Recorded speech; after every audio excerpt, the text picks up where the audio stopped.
Something I wanted us to think about really was the way that the UK attributes the causes of death from COVID.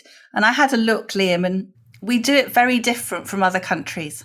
For example, for quite some time, other countries were not including their care home deaths in their running total. And as you know, our care home deaths and elsewhere are a huge percentage of the deaths. And I had a look at the ONS figures to the 15th of January, and we found the ONS, Liam, haven't we? Probably the most reliable source. Absolutely fabulous statistical service we have. And 41.9% of COVID deaths are over 85. 32.6% are between 75 to 84. So that's 74, this is Allison's maths here, 74.5% of all COVID deaths are over the age of 75, which will give you, a very kind of striking picture, something we know, but just confirmation of that. So what I'm asking you really is how many of these deaths, that of this 100,000 deaths, are COVID deaths, and how many are within 28 days of a positive test for COVID, which we've heard anecdotally from listeners, haven't we? People going into hospital with kidney failure, with heart problems, and they are then attributed their deaths to COVID, regardless of the fact that they were clearly dying of something else. And I don't want to minimize it, but I do think we, as a country, we're getting landed with the worst total in Europe. But I think that other countries have been perhaps minimising their COVID deaths, and maybe we've been maximising ours. What do you think, Liam? It's very difficult to know, isn't it? And I guess we should say as a preamble, we're not arguing the toss here because we disregard the grief of each one of those 100,000 poor souls who have died. Not for a second. They've died from or with COVID. I was careful in the introduction to say that because we don't know the extent to which COVID played a role in their death, a determining role.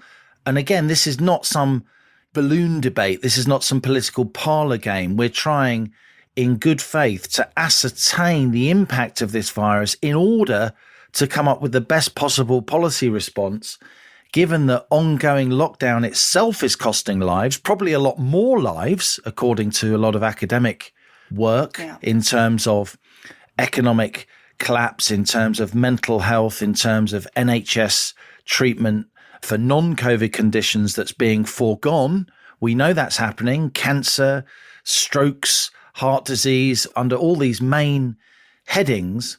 So it's worth saying that we don't know the extent to which this 100,000 grim tally is actually deaths that would have happened had the person not had COVID in some form. We know from endless emails we've had from pathologists and pathologists speaking out publicly as well, that there is, many times COVID related is put on death certificates without a proper autopsy, just because the patients seem to have some kind of respiratory condition. We also know, don't we, if you look back in the data, in data, 100,000 deaths from or with or related to COVID is very grim indeed. If you look back, though, if I may, without being shot down for being immoral, for looking at historic statistics, if you look back at this winter death peak from all causes, it is not particularly unusually high in a historic context. We're now, according to the ONS, just reported in 2020, the death rate from all causes across the UK was 10.3 per 1,000. Yes, that is higher than previous recent years, but the death rate per 100,000 people has been rising since 2013. It was falling from the mid to late 70s to 2013. The low point in 2013 was 9.04. I'm literally looking at the website now. And the death rate we're currently at the moment in 2020, 10 per 3 per 1,000, is, by the way, exactly the same as it was in 2002. Was it really? And back in the 70s, 80s and 90s, it was much higher.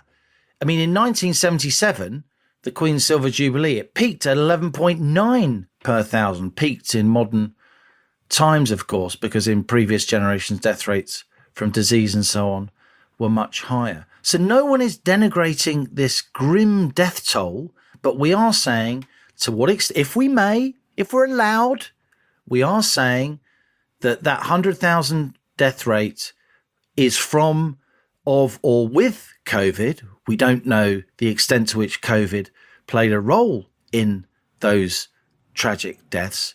And we are saying that by historic standards, this is not a particularly high death rate. It just isn't. No. That's what the data shows. The reason we're talking like this is to try and bring some balance because, I wrote this week about what I think of as the absolutely hysterical drumbeat of dread, which is coming out of the news every day, out of the TV news. Specifically, I talked about some special reports on the BBC by Clive Myrie. I watched them and it was awful. It's awful to follow a body into a morgue. It's awful to have an overhead camera shot of somebody digging a grave and to pan around the cemetery, implying that everybody buried there has died of COVID. No. In the UK, 160,000 deaths every year from cancer, 175,000 from heart and circulatory disease. That's 1 every 3 minutes. There are other causes of death, and they're going down, Liam. Why are they going down? Because COVID has overtaken them, and maybe some of those people who were dying of cancer and heart disease have been counted as COVID. And the reason this matters, the reason this debate matters is because we're seeing this week more and more stats coming. Urgent breast cancer referrals were down, absolutely horrifying 32.6% last year compared to January to November 2019. And they will be many women who are mothers of young children. Yep. They haven't had their breast cancers picked up early. That could be a life and death matter. I mean, tragically. Life and death matter. So my dread is obviously we've lost all these people now, but what's going to happen in a year, 2 years, 3 years when the excess deaths from the lockdown really start coming through? And I think maybe then we'll see a pivot from some of these broadcasters because the penny will drop